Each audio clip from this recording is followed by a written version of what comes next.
Esto es La Entrevista con Raúl Valladares.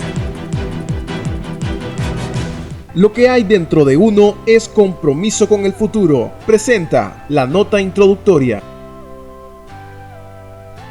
Los diputados del Congreso Nacional aprobaron este viernes la Ley Especial de Aceleración Económica y Protección Social frente a los efectos del coronavirus que habilita 420 millones de dólares, unos 12.000 millones de lempiras, para combatir la pandemia que se filtra rápidamente e impacta profundamente en la rutina diaria, la economía nacional e internacional.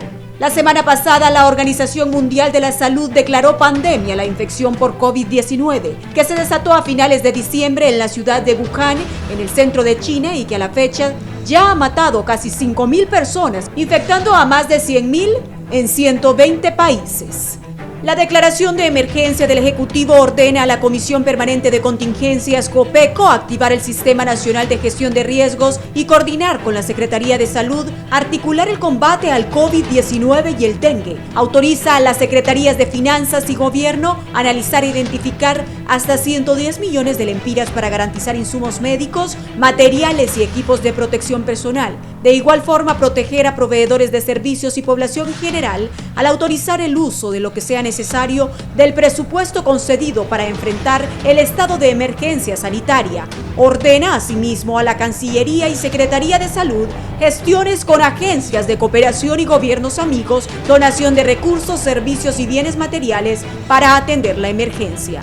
El ministro de la Presidencia, Eval Díaz, explicó que con el gigantesco presupuesto se construirán más de 90 centros de servicios de salud en todo el país, contratar personal y habilitar una plataforma electrónica. Arguyó que el financiamiento saldrá de reformular el presupuesto general de la República 2020, de donde se tomarán los recursos para redireccionarlos en función de combatir el coronavirus y problemas futuros en el sector salud.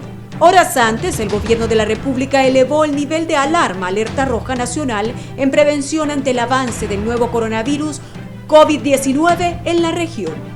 La medida se tomó a pedido de la Secretaría de Salud tras el resultado positivo de un tercer caso de COVID-19 en el país por la vía de contacto, con uno de los casos detectado positivo el martes anterior. En función de la nueva problemática, el gobierno habilitará áreas de alojamiento y aislamiento masivo para casos sospechosos de COVID-19 y así evitar su propagación. También prohíbe eventos públicos con más de 50 personas, por lo que toda persona natural o jurídica, entes públicos y privados, ONGs no gubernamentales y sociedad civil, a suspender toda actividad que concite la afluencia de personas. En el estado de excepción que se plantee, las autoridades advierten que incumplir o retrasar el acatamiento conlleva responsabilidad administrativa, civil y penal para los infractores. De igual forma, recomienda a la población aplicar medidas de prevención como mantener distancia de al menos 1 metro entre sí, lavar las manos con agua y jabón constantemente, usar gel antibacterial, autoaislarse, utilizar mascarillas si presenta síntomas y acudir al médico prontamente de presentar fiebre, tos seca, dolor de cabeza y garganta y dificultad para respirar.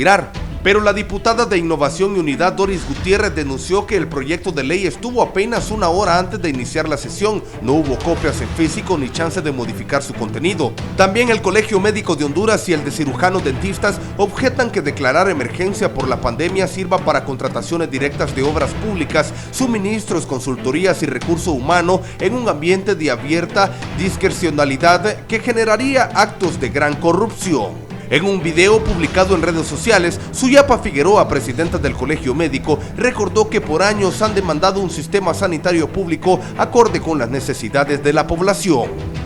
Compromiso con el futuro es lo que hay dentro de uno. Presentó la nota introductoria.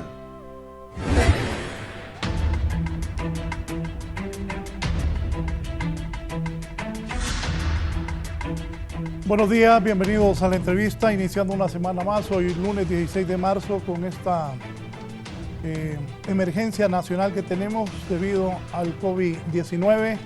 Saludo al ministro de la Presidencia, el abogado Eval Díaz. Ministro. Muchas gracias, buenos días al pueblo hondureño. También está la ministra de Coordinación General adjunto del Gobierno en el Gabinete Social, Zoila Cruz. Ministra. Mucho gusto, gracias por estar. Y la doctora Pamela Cuello, ella es epidemióloga y es encargada en el Instituto Hondureño de Seguridad Social. Doctora, bienvenida. Mucho gusto, gracias. Ministro, sobre las medidas que ha tomado el gobierno, que las ratifica el pueblo y que han platicado en las últimas horas, decía yo que este es un momento de unirnos todos, que Dios nos proteja y que esta desgracia pues salgamos lo más pronto posible. Creo que gobierno y pueblo tenemos que unirnos. Hoy le tocó a este gobierno, del cual los 3 funcionarios que me acompañan esta mañana están haciendo su máximo esfuerzo para que los hondureños salgamos adelante. Eso creo que es momento de que debemos de olvidar las banderas políticas y unirnos todos para salir de esto. Ministro. Sí, gracias. Bueno, primero creo que es importante recordar el contexto mundial. El día de ayer, domingo, recibíamos noticias de que prácticamente toda Europa del Este y varios países en el mundo están prácticamente cerrados. Han cerrado sus fronteras, pero no solamente ha cerrado sus fronteras para el ingreso y egreso de personas, sino que también a lo interno la gente está aislada o confinada en sus casas. Han circulado videos por las redes sociales de las personas expresándose, y muchos de ellos dicen: nosotros aquí en nuestro país no tomábamos en serio esto. En Italia, por ejemplo, donde de manera dramática el día de ayer, solo en 24 horas, murieron 368 personas. En un país donde tiene un sistema de salud de primer mundo, son países que están en la primera línea con sistemas sanitarios modernos, robustos, y han llegado a una situación en la cual ya ellos escogen quién se salva y quién muere, en términos de que, por ejemplo, las personas de 80 años ya no los aceptan en los hospitales, prácticamente los confinan a que mueran en su casa, pero además de eso no pueden velarlos, no pueden hacer lo que todo mundo hace, de velar un pariente, un ser querido, un padre, un hermano, sino que inmediatamente deben cremarlo. Estamos hablando de cosas realmente inimaginables y que nos ponen preocupados. Ese virus que está ocasionando estragos en España, en Italia, en Asia, en Europa, en Estados Unidos, ya llegó a Latinoamérica, y a nosotros en particular el día de ayer se confirmó el 6º caso.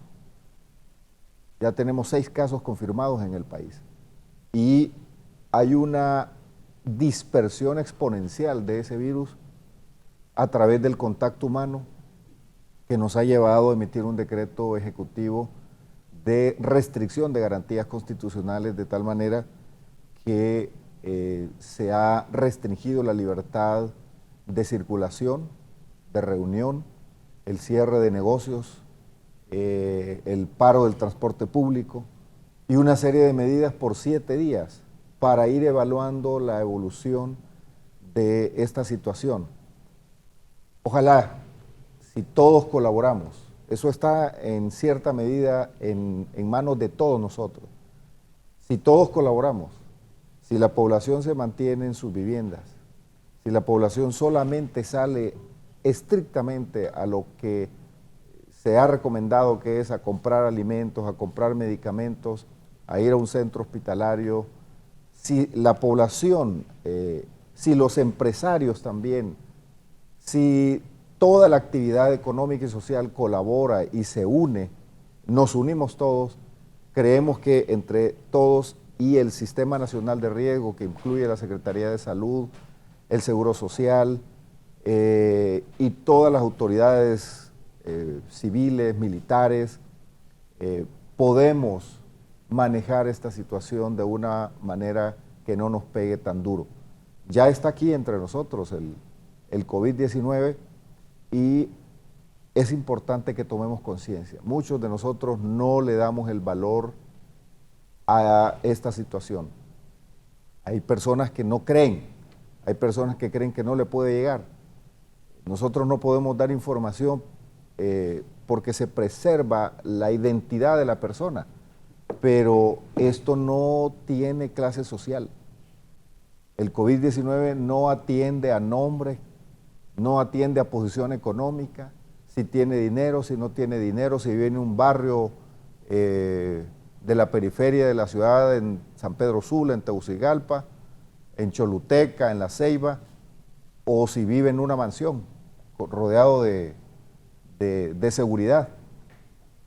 Este es un virus que puede ser letal y ha demostrado ser letal en personas que ya tienen enfermedades de base que complican el cuadro. Por ejemplo, las personas que tienen diabetes, las personas que tienen hipertensión, las personas que tienen cáncer o que además están padeciendo de alguna enfermedad respiratoria que se junta con este virus que es de una propagación extraordinaria y le puede provocar la muerte en poco tiempo. Así que esta situación nos ha llevado a tomar medidas extraordinarias como las que amanecimos hoy. El comercio paralizado, las actividades de trabajo también paralizadas, el sistema de transporte en todo el país. Esta es una medida que va dirigida a todo el país, pero además se cerraron las fronteras terrestres, aéreas, marítimas, para el ingreso o egreso de personas.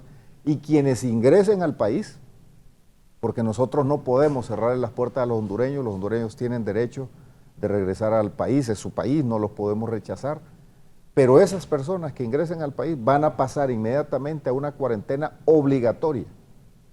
Se les va a llevar a un punto donde van a estar en vigilancia epidemiológica, en vigilancia médica, hasta que se descarte que tienen el virus o se les dé el tratamiento en caso de tenerla.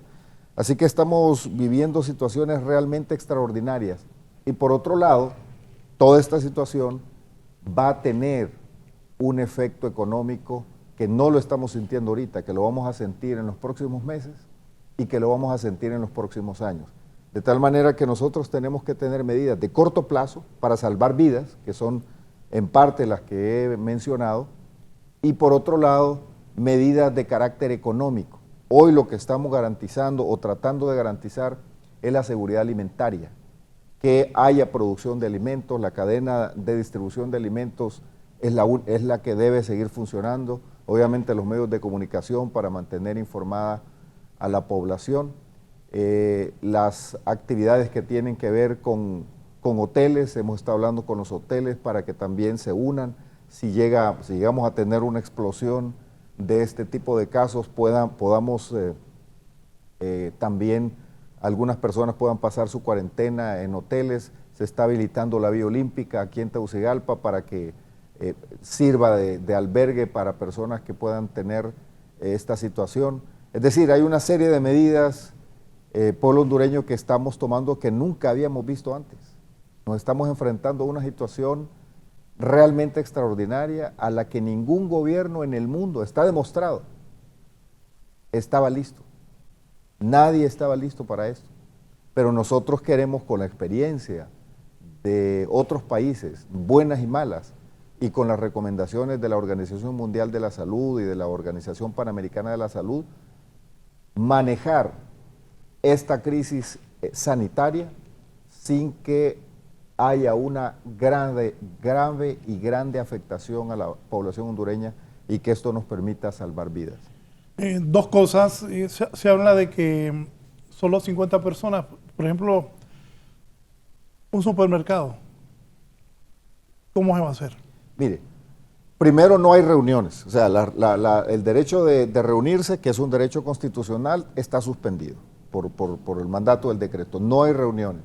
Ahora, puede ir a un supermercado, puede ir a una pulpería, puede ir a una barrotería a abastecerse, pero ahí se le ha indicado a los dueños, los empresarios dueños de estos negocios de venta de alimentos, insumos alimenticios, que sigan el protocolo. Ellos ya lo saben, ya la Secretaría del Trabajo con la Secretaría de Salud han tenido esa reunión, pero además se ha difundido que las personas no deben aglomerarse, deben entrar, deben mantener higienizado, quiere decir permanentemente limpiando con los desinfectantes los lugares, no debe haber muchas personas en el interior, solamente es comprar y salir, no Por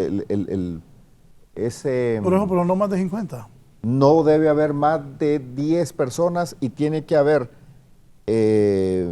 una distancia de al menos 1 metro entre una persona y otra.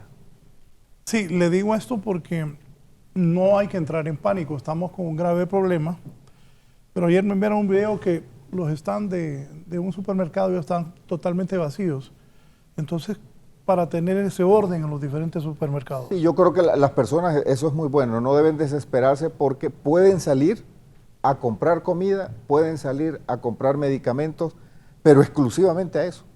Si la policía, si las Fuerzas Armadas, si las Fuerzas de Seguridad sorprenden a alguien que no ande en eso, tienen la facultad de retener a esa persona y ponerla a disposición porque está cometiendo un delito. Dos delitos, delito de desobediencia a una ordenanza de carácter nacional, a una disposición de carácter nacional, pero también se considera que atenta contra la salud, porque ese virus es invisible, nadie sabe hasta que se hacen las pruebas cuáles son las consecuencias de andar por ahí y una persona puede andar propagando ese virus. Entonces, las autoridades están listas y tienen la facultad para que una persona que ande en otra cosa que no sean las excepciones que se han establecido, inmediatamente lo van a llevar a un centro de reclusión y lo van a poner a disposición de las autoridades. Otro tema, muy temprano en la mañana vi cientos de personas aglomeradas en las entradas de las maquilas. Ya a este momento, Pablo me ha enviado una foto, ya entraron a las maquilas, pero ministro, había cientos de personas, la maquila está operando. Y eso es, con la decisión del gobierno, la maquila no debe estar operando. Póngame una foto, por favor. Porque eran cientos de personas las que habían esta mañana en las afueras de las maquilas. Y aquí alguien me confirma, Raúl, aquí en Choloma, las maquilas abrieron y están operando. Ahí son miles de personas en esta ciudad de Choloma. ¿Qué le dicen a los maquiladores? Mire, si me permite, yo quisiera leer las excepciones. Es decir, qué actividades económicas, porque tiene que ver con el funcionamiento vital de la sociedad. Es decir, si los paramos, tenemos serios problemas. Yo lo he dicho en otras ocasiones, si no nos morimos de coronavirus, nos morimos de hambre. En estas medidas uno tiene que preservar la seguridad alimentaria, principalmente. La seguridad sanitaria, que las personas puedan comprar un medicamento, pero también hay otras actividades sumamente importantes. Excepciones que se establecen en el decreto, específicas relacionadas al comercio o industria. Se exceptúa del cierre de fronteras, es decir, por regla general se cierran las fronteras para ingreso de personas o egreso de personas. No hay vuelos. Muchos me preguntaban si hay vuelos. No hay vuelos. El ingreso de hondureños residentes permanentes y temporales, así como el cuerpo diplomático acreditado en el país, el cual entrará en cuarentena obligatoria de manera inmediata a su ingreso de acuerdo a los lineamientos de la Secretaría de Salud. Puede ser hondureño, puede entrar, pero si entra va a cuarentena. Número 2, se exceptúan los empleados públicos, el personal incorporado para atender esta emergencia, solo los empleados públicos que tienen que ver con el tema sanitario. El resto de los empleados públicos debe estar en sus casas. Altos funcionarios, personal de socorro, seguridad y defensa. La Dirección de Protección al Consumidor, porque también tienen que ver el tema de que, especialmente el tema de medicamentos y alimentos, no hay abusos en contra de la población. Hospitales, centros de atención médica, laboratorios médicos y veterinarios, públicos o privados, esto sigue funcionando. La industria farmacéutica, farmacias, droguerías, empresas dedicadas a la producción de desinfectantes y productos de higiene. El transporte público por motivo de salud y el contratado por las empresas dentro de estas excepciones para movilizar sus trabajos. Por ejemplo, los puntos de taxi no funcionan. Puede contratarse un taxi para ir a una atención de salud, para un tema específicamente relacionado con las excepciones. Pero de ahí para allá queda suspendido. Las gasolineras. Ahí, ministro. Hoy en la mañana en San Pedro eso no ocurría. Andaban, le digo, pero nosotros transmitimos, normal, taxis y buses. Bueno, tendremos entonces a través de las autoridades de Fuerzas Armadas y Policía ir aplicando la ley. Ese es un tema muy importante. Mercados, supermercados, mercaditos, pulperías y abarroterías, esas siguen funcionando porque esas son las que nos garantizan la seguridad alimentaria. Restaurantes con autoservicio, aquí quiero explicar, hay restaurantes que tienen servicio de despachar. La gente compra y se va, no se queda a comer ahí. El peligro es que la gente se quede a comer ahí. Entonces la gente llega, compra y se va, o con el servicio de entrega a domicilio, lo que le llaman delivery, eso sí queda habilitado. Cocinas de restaurantes que tengan servicio a domicilio, hoteles para alojamiento y alimentación a la habitación de sus huéspedes. Hay personas que se van a quedar en el hotel porque no tienen casa.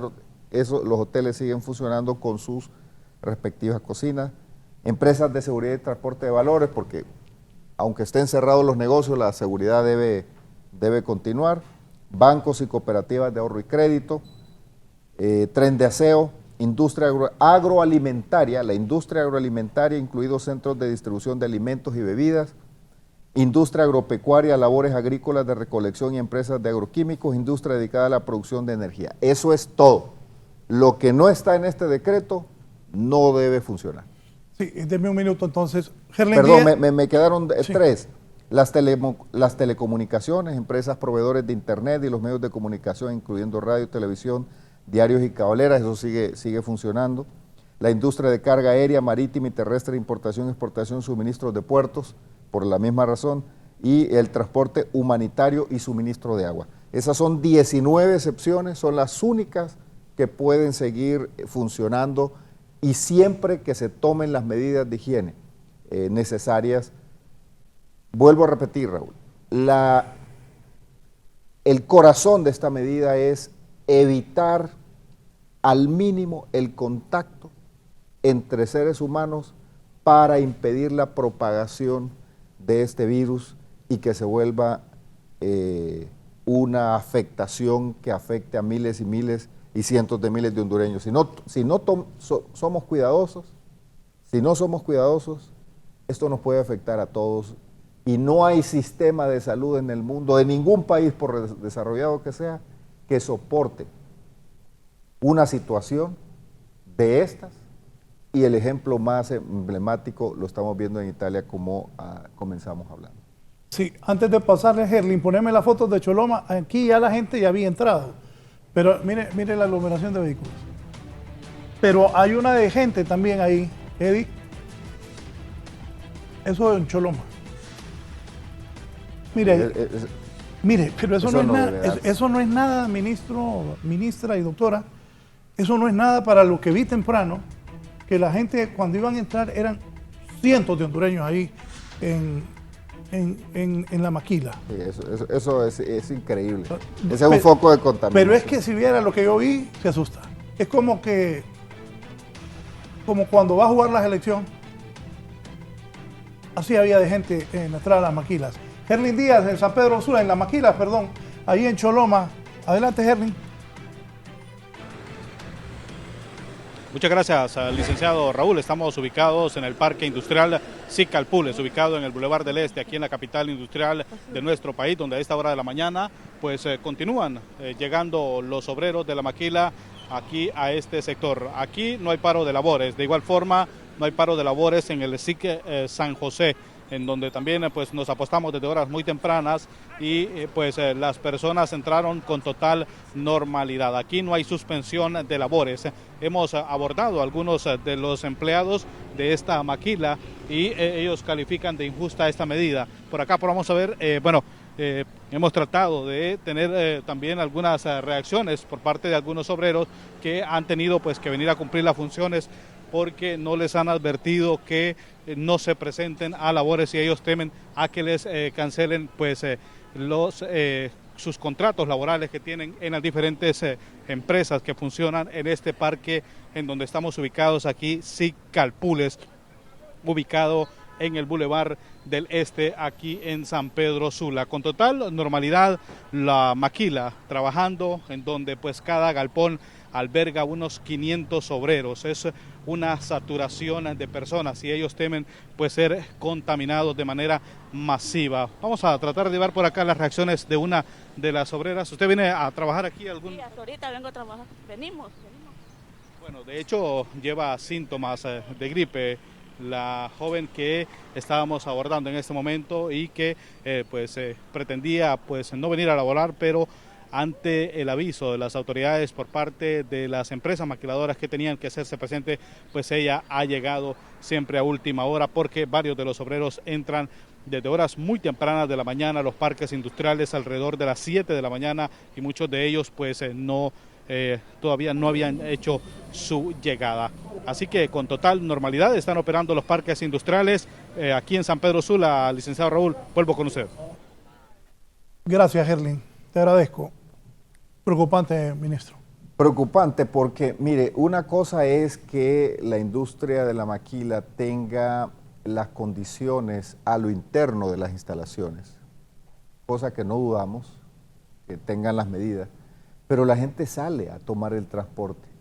La gente sale, toma un taxi, toma un autobús y ahí es donde o en las aglomeraciones a la entrada de las instalaciones, ahí es donde se da el riesgo. Nos va a costar, al parecer, tomar conciencia de esta situación.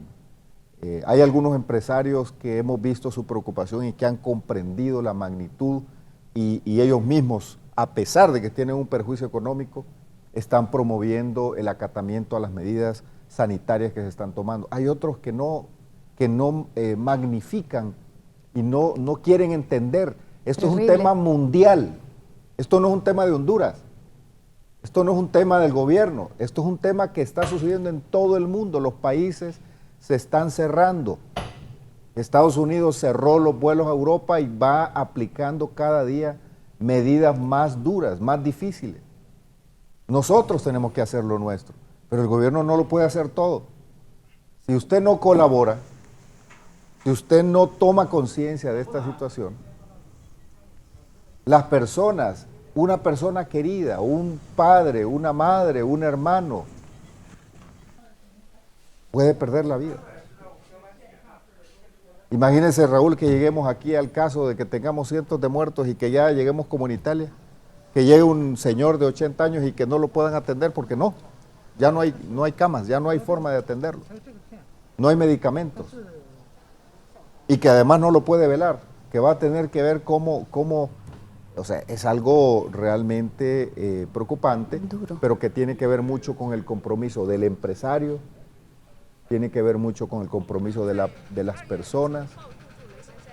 Ojalá que en Honduras, si somos diligentes, si nos ponemos de acuerdo, si nos unimos y comprendemos toda la gravedad de la situación, vamos a evitar un contagio masivo y vamos a salvar muchas vidas.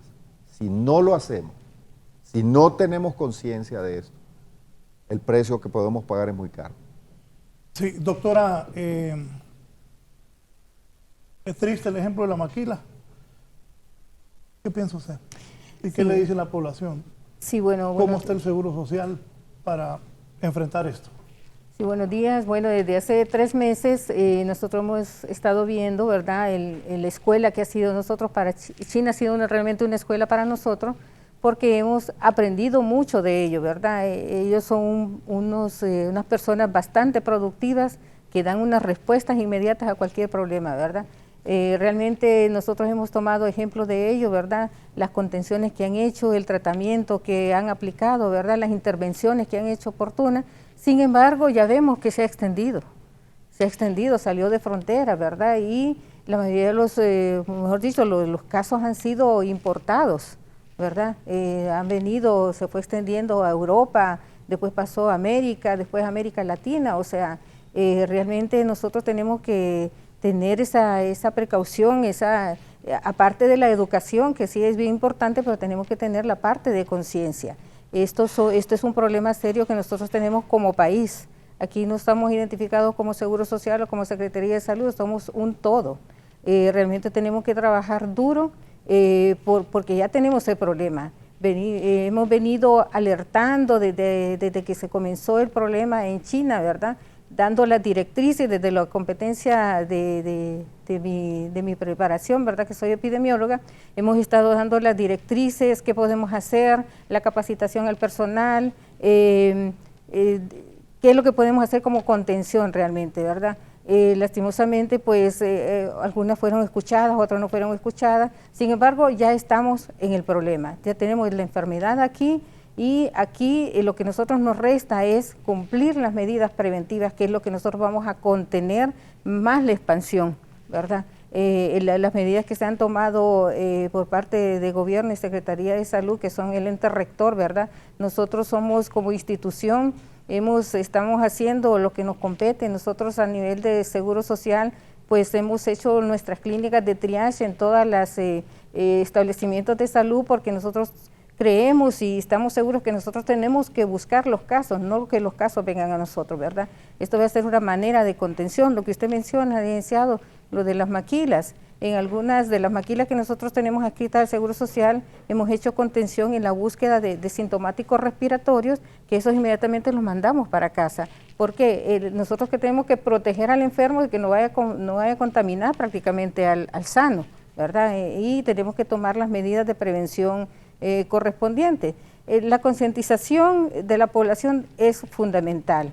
Se decretó que nadie tenía que andar fuera, ¿verdad?, haciendo más lo necesario. Vimos ayer veraneantes antes de Semana Santa en tela, ¿verdad? Eso es inconcebible, que estamos en una alerta nacional, ¿verdad? Si bien es cierto son 6 casos, pero esos 6 casos ya contaminaron a 30 personas más, ¿verdad? Por la diseminación que tiene el virus.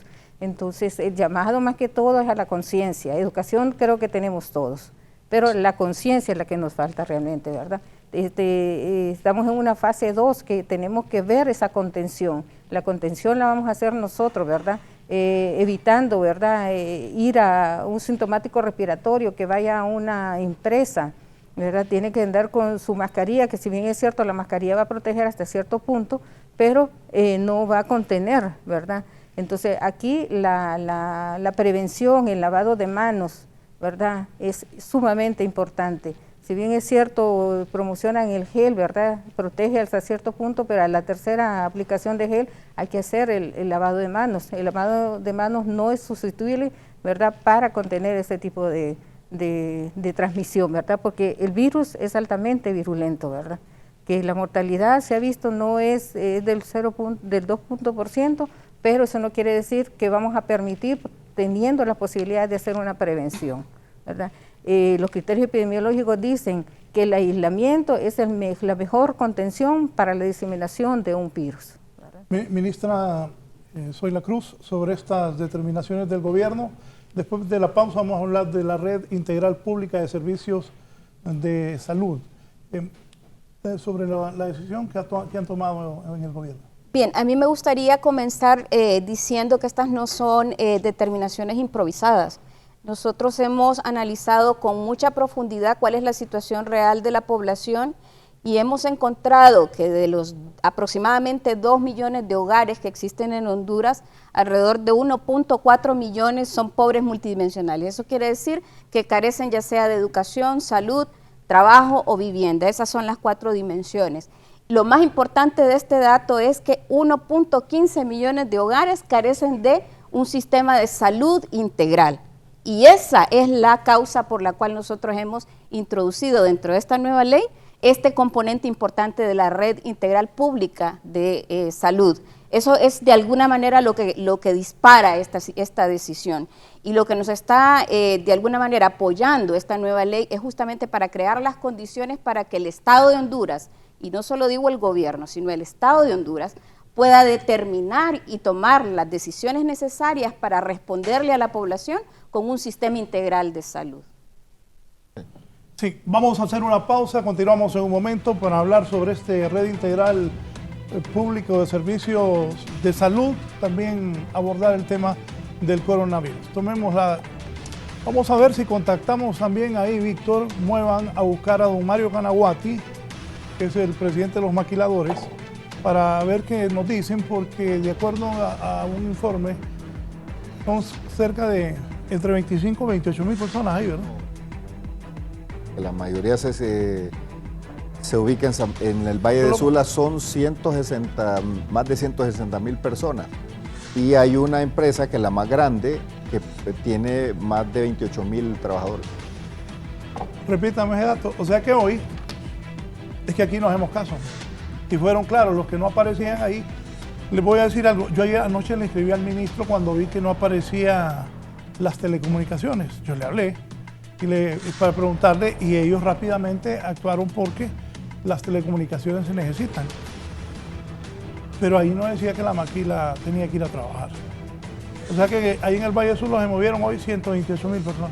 Son más de 160.000 trabajadores de la maquila y la empresa más grande, que en los momentos de normalidad es orgullo nacional, hay que decirlo, porque claro, tenemos una empresa que genera más de 28.000 puestos de trabajo y de ahí hay otras que no están tan lejos, en tamaño y en cantidad de trabajadores.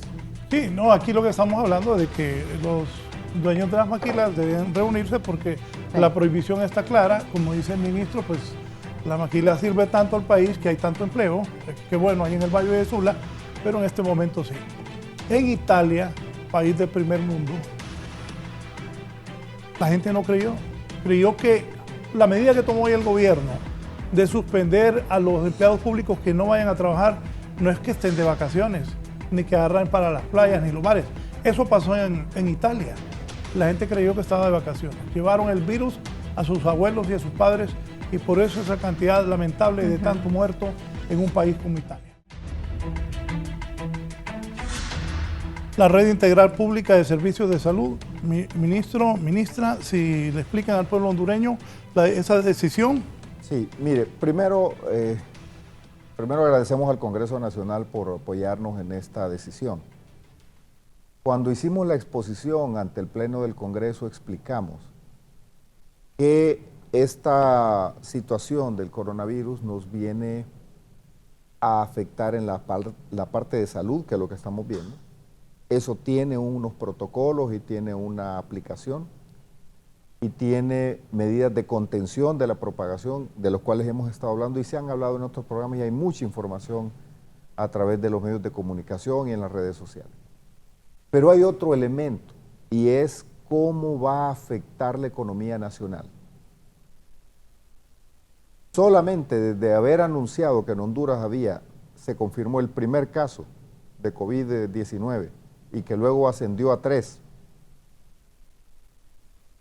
se canceló más del 90% de las reservas de los turoperadores en aquel momento. Se cancelaron más del 65% de las reservas de hotel en aquel momento. Y veíamos ya cómo se iba a afectar la economía. ¿Qué hacer para que nuestra economía no se resienta tanto? ¿Qué hacer para que no nos golpee tanto en la economía nacional? Y vean hoy ya tenemos una restricción de garantías constitucionales y prácticamente el comercio está detenido y la mayoría de las industrias, exceptuando las alimentarias y farmacéuticas o que tienen que ver con la salud, están paralizadas. ¿Eso qué significa? Eso significa que nuestra economía va a sufrir un tremendo golpe. Pero la economía mundial está sufriendo un tremendo golpe. La economía mundial está, todavía ni siquiera se cuantifica en cuánto va a haber una desaceleración económica. ¿Eso qué significa? Pérdida de empleo, significa que mucha gente no va a poder pagar sus créditos, significa que mucha gente no va a poder cumplir con sus obligaciones. Es una serie de efectos negativos que el gobierno tiene que promover acciones para dinamizar la economía. Dentro de las primeras medidas, no las únicas, dentro de las primeras medidas que nosotros consideramos que debe activarse es la construcción de obra pública, porque la construcción de obra pública genera empleo. genera una dinámica económica y está probado a través de la historia, en las diferentes crisis que la humanidad ha tenido, que los países han tenido, en Estados Unidos, en Europa, después de la guerra, después de las recesiones económicas, es la construcción de obra pública lo que ha mantenido en movimiento las economías. ¿Qué tenemos nosotros para construir en obra pública? Tenemos carreteras, entonces lo que hicimos fue decir, lo que íbamos a hacer el próximo año, lo vamos a hacer en este año 2020. Le pedimos una autorización al Congreso Nacional para ejecutar los presupuestos del próximo año en este año, porque aquí es donde tenemos por el momento la crisis, que nadie sabe cuánto tiempo va a durar, si va a durar este año y el próximo año, y sus efectos todavía no pueden ser cuantificados. Nadie sabe a dónde vamos a llegar con esta crisis que está viviendo el mundo y nosotros en Honduras en particular. Otro tema que nosotros consideramos que puede mover la economía es la construcción de 94 centros clínicos a nivel nacional, que es lo que se llama la red integral pública de servicios de salud. Eso es un tema que, como lo decía la viceministra, no nos lo sacamos de la manga de la camisa, sino que tenemos ya varios años de venirlo trabajando con diferentes instituciones, y en ese sentido, en ese contexto, nosotros ya tenemos un diseño, ya sabemos cuántas, en base a la población, indicadores que la viceministra lo puede explicar muy bien. En base a esos indicadores se ha determinado que nosotros vamos a construir de manera en fases. Primero vamos a construir 40 unidades de atención primaria de salud, 40 a nivel nacional. ¿Qué son unidades primarias de salud? La unidad de atención primaria de salud es aquella unidad básica de atención cuya capacidad de atención se enmarca predominantemente en el autocuidado de salud. Son como los centros de salud, diríamos, que popularmente se conocen, que están cercanos a la población, donde la población puede ir a hacer una consulta. Pero es importante decir, ya aquí ya nos metemos a la parte médica, que el 80% de la necesidad de la población en salud es atención primaria. Sí. ¿Qué es eso de atención primaria de salud? Son gripes leves. Por ejemplo, ahorita con el COVID, si nosotros tuviéramos la red de atención primaria de salud a nivel nacional, nos sería mucho más fácil atender esta emergencia. Eso es lo que atiende la red primaria de salud: gripe, diarrea, atención dándole seguimiento a pacientes que tienen otro tipo de enfermedades, y ese es el 80% de la atención. Entonces, para ese 80%, además de lo que ya existe, se estarán construyendo 40. Esto es para atender a la población, pero el efecto inmediato es generación de empleo a través de la construcción, la dinámica económica. Vuelvo a repetir, esta fue la exposición que hicimos al Congreso Nacional y es la razón que nos mueve a acelerar. Esto lo íbamos a hacer siempre, esto ya es una decisión política. Lo que estamos haciendo es acelerando su implementación para comenzar lo más rápido posible a construir 40 unidades de atención primaria de salud, a construir 40 centros integrales de salud. ¿Qué hace un centro integral de salud? Lo que hace es brindar servicio ambulatorio de medicina general, odontología, laboratorio, farmacia. De esos vamos a construir 27 distribuidos a nivel nacional. Se van a construir 17 nuevos policlínicos. 17 nuevos policlínicos. ¿Qué hace un policlínico? Brinda servicio en 3 especialidades básicas: pediatría, ginecología, obstetricia, medicina interna, atiende partos de bajo riesgo, consulta externa especializada a la población que se refiere al policlínico. Y vamos a construir en esta red 11 hospitales nuevos. 11 hospitales nuevos. De tal manera, Raúl, que en esta nueva red pública de servicios de salud, y quiero decir, aquí no estamos hablando de tercerización de servicios, aquí no estamos hablando de privatización, aquí no estamos hablando que esto se le va a dar a fulano, sultano, no. Es una red pública, edificios públicos y administrado desde un esquema público. Aquí vamos a tener alrededor de 10,000 nuevos trabajadores de la salud empleados de manera permanente, entre enfermeros, entre personal administrativo, entre médicos generales, médicos especialistas, trabajando en las diferentes unidades de atención de salud. Eso fue lo que es parte de las medidas de... Exactamente, ahí están los datos. Un poco el mapa. Mire, evidentemente estos estudios se basan en la distribución geográfica de la población. En la distribución geográfica de la población, nosotros, o más bien los estudios han indicado dónde debe ubicarse la manera más adecuada de ubicar los centros de salud. ¿Dónde va una unidad de atención primaria de salud? ¿Dónde va un centro integral de salud? ¿Dónde va un policlínico? No es donde uno quiera, porque nos sucedía algo allá en el Congreso. Los diputados andan siempre viendo cómo llevan un beneficio a su comunidad. Claro. Entonces ellos quieren un hospital en su comunidad, pero no necesariamente va a un hospital, se resuelve con un policlínico. A veces no es necesario un policlínico, a veces lo que se quiere es un centro integral de salud o una unidad de atención primaria de salud. Entonces esto está hecho de manera, detrás de esto hay mucho estudio que se ha hecho con expertos. Esto no es un tema, repito, que nos estamos inventando ahorita. Tenemos años de venirlo trabajando y por eso hemos venido hablando de un nuevo sistema de salud. Esto es lo que va a ser un nuevo sistema de salud. Eso generaría 10,000 fuentes operativas de empleo. Así es.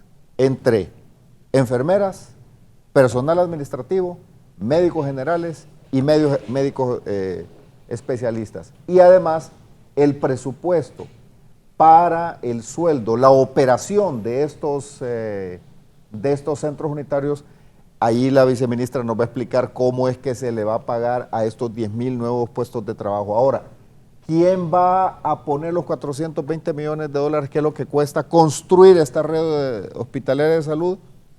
Es el Seguro Social y los fondos de pensión, para que se atienda a sus afiliados. Y a las personas que no están afiliadas a ningún fondo de pensión, el gobierno va a pagar por cada asegurado.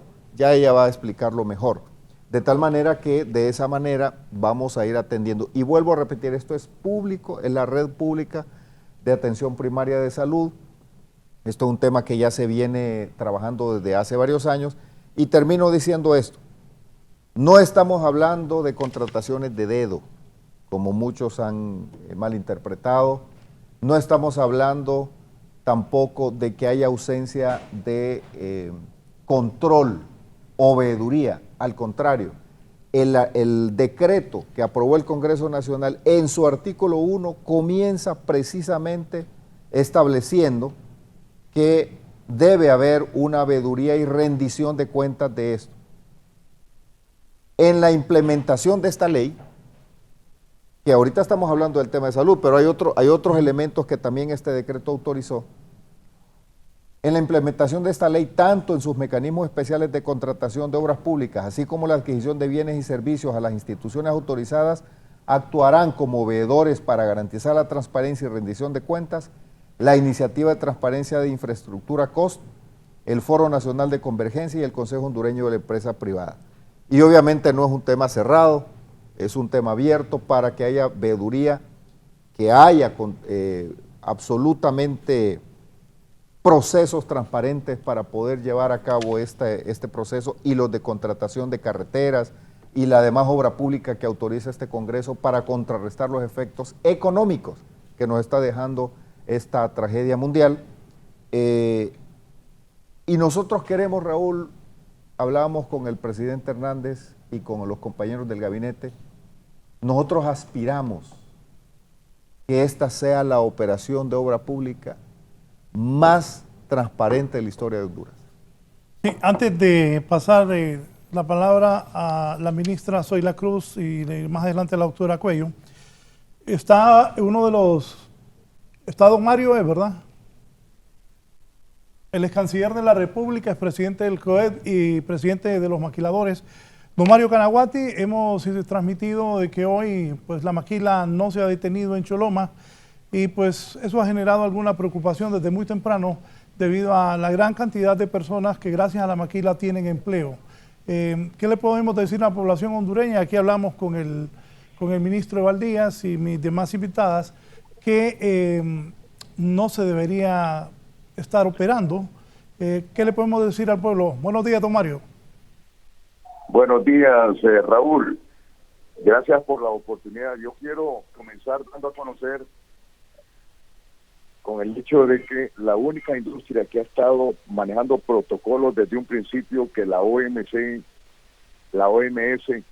dio a conocer lo que estaba sucediendo a nivel de la epidemia, a nivel mundial, empezamos a tomar los protocolos correspondientes de tal forma de que manejáramos todo lo que es la parte de la prevención desde un inicio para poder garantizar de que nuestra gente no pudiera contaminarse con el virus, coronavirus, y prevenir cualquier tipo de propagación en el mismo. Desde el comienzo se tomaron a manejar las medidas higiénicas, se empezó a incrementar la cantidad de médicos y enfermeras, se tomaban las temperaturas de tal forma de que pudiéramos identificar las personas infectadas para poder trasladarlas a un lugar aislado que se habían ya identificado en los diferentes parques o fábricas del país.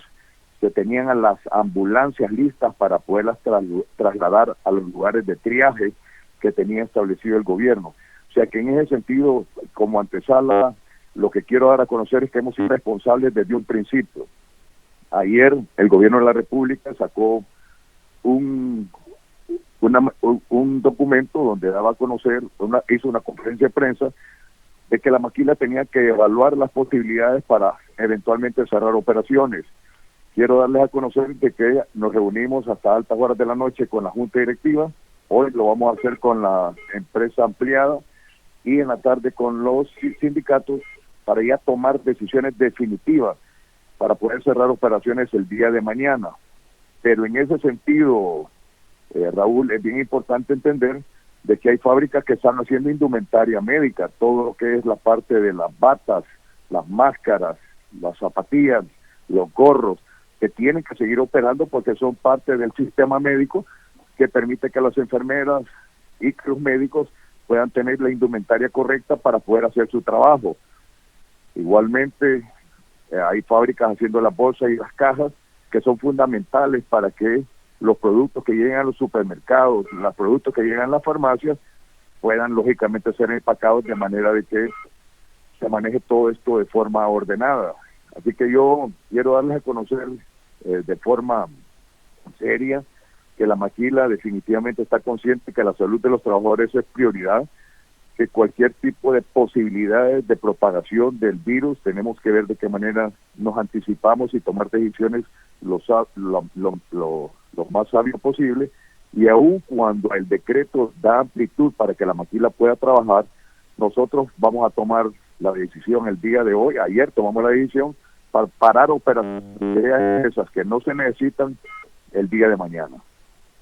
Gracias a don Mario Canaguati. Hoy van a tomar una decisión, me parece correcto lo que le ha dicho, las prevenciones que han tenido también y la reunión que han sostenido anoche. Gracias a don Mario Canaguati, presidente de los maquiladores. Tal vez un comentario en relación a lo que dijo don Mario, y es que en las excepciones, quienes pueden seguir laborando son las industrias farmacéuticas, farmacias, droguerías y empresas dedicadas a la producción de desinfectantes y productos de higiene. Es decir, la parte no todas, sino que la parte que se dedica a hacer todos esos insumos puede seguir operando. La parte que él dijo que operaba para... Productos de higiene, que son todo lo que él mencionó. Sí. Ministra. Bien, es importante retomar la cifra. Estábamos mencionando que son alrededor de 1.15 millones de hogares que hoy día se encuentran carentes de seguridad social por dos razones. Puede ser porque no hay capacidad en el sistema de seguridad social, como es el caso, ¿verdad? En este caso del Instituto Hondureño de Seguridad Social, o por otro lado, porque estos hogares no tienen capacidad de pagarse una inscripción en un sistema de seguridad social privado. En ese sentido, entonces, el planteo, como les digo, no improvisado del gobierno, es hacer una combinación de un sistema contributivo con un sistema no contributivo. El contributivo se refiere a aquel en el que el empleado puede pagar su seguridad social, y otra, el no contributivo, es aquel en donde el Estado va a pagar por ese servicio que ellos van a recibir. Perdone que lo interrumpa, pero es que mire, a uno se preocupa porque hay gente que toma las palabras y las malinterpreta. ¿Cuál es el contributivo? El que ya pagamos. Correcto. ¿Verdad? El que paga ya el trabajador cuando en la planilla le deducen la aportación al Seguro Social, pero que desafortunadamente el trabajador, un trabajador de Occidente, por ejemplo, necesita atención de salud y que cotiza al Seguro Social, ¿dónde lo atiende si el Seguro Social allá no tiene cómo atenderlo en salud? Es correcto, exactamente. Entonces, en ese sentido, estamos planteando una propuesta que combina ambos sistemas, una red contributiva con una red no contributiva. Estamos hablando entonces de que este decreto del cual habló el ministro Eval en su momento, autoriza y habilita al sistema, tanto a la CESAL como al Instituto Hondureño de Seguridad Social, para crear esa red pública integral de servicios de salud. Esto implica los fondos tanto para la construcción de esta red, es decir, para la infraestructura y el equipamiento, pero también implica los recursos que se requieren para la operación de estos centros de atención. Eso significa nuevos médicos, nuevas enfermeras, nuevo personal de apoyo y todo lo que significa camilleros y todo lo que significa necesario para que la red opere.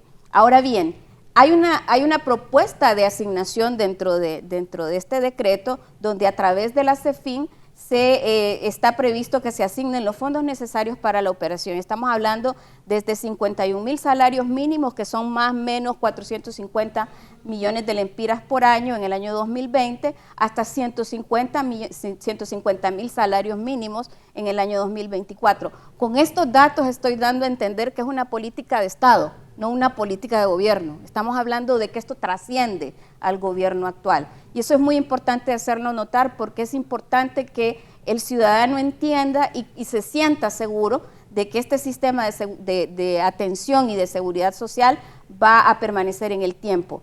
También, de alguna manera, es importante resaltar que tanto la CEFIN, a través de la CESAL, va a continuar sosteniendo lo que ya ha venido haciendo de los servicios hasta ahora existentes, lo cual también se verá fortalecido con la red integral de servicios de salud. ¿A qué me refiero con esto?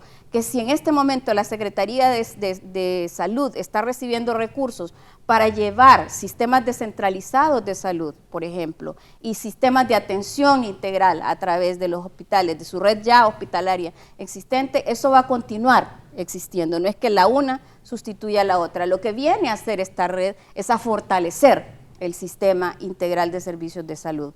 Por otro lado, también estamos hablando de que este sistema se está apalancando y complementándose pues con los recursos que ya tiene el Seguro Social, que son sus propios recursos, y no estaríamos hablando de endeudar al Estado. Estamos hablando de una construcción de llave en mano.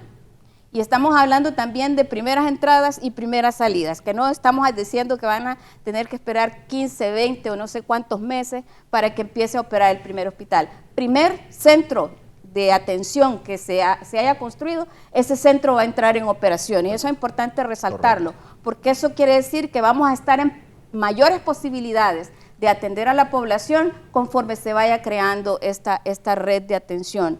Ahora bien, otra cosa que es importante de resaltar aquí, y eso tiene que ver mucho con el tema de transparencia que mencionaba el ministro Eval.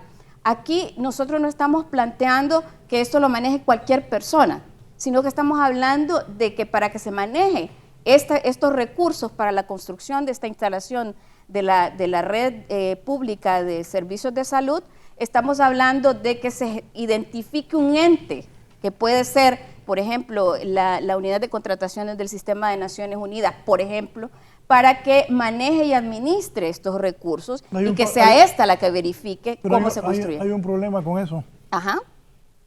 Se tardan mucho.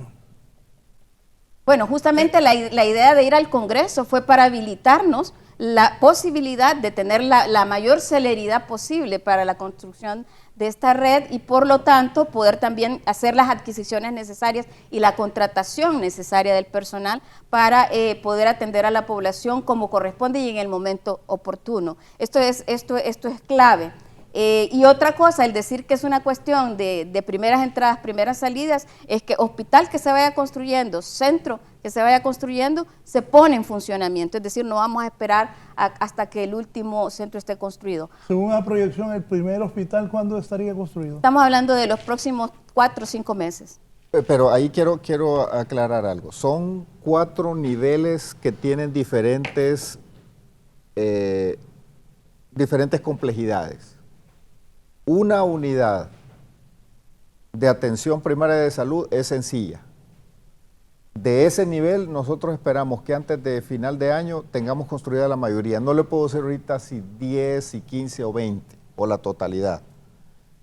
De esos módulos nosotros vamos a priorizar porque es lo que llega más rápido a la población dispersa. Luego seguimos con el siguiente nivel, ese es más grande, tiene otra complejidad, ¿verdad? Ese lleva un poco más tiempo. Claro, vamos en paralelo construyendo y habilitando las condiciones. Los hospitales son más complejos. Ya quisiéramos tener la capacidad de China que en pocos días hizo aquellos hospitales. Pero bueno, nos vamos a esforzar porque así sea. Pero nosotros, un hospital requiere diseños. Solo los diseños es un tema complejo. Luego ya viene la construcción y viene el equipamiento, porque no solo es hacer el edificio, es que usted tiene que equiparlo con todo el material médico que va a hacer funcionar el personal que luego va a llegar. Y luego la otra parte, ¿quién le paga al personal? Entonces, todos esos elementos están considerados.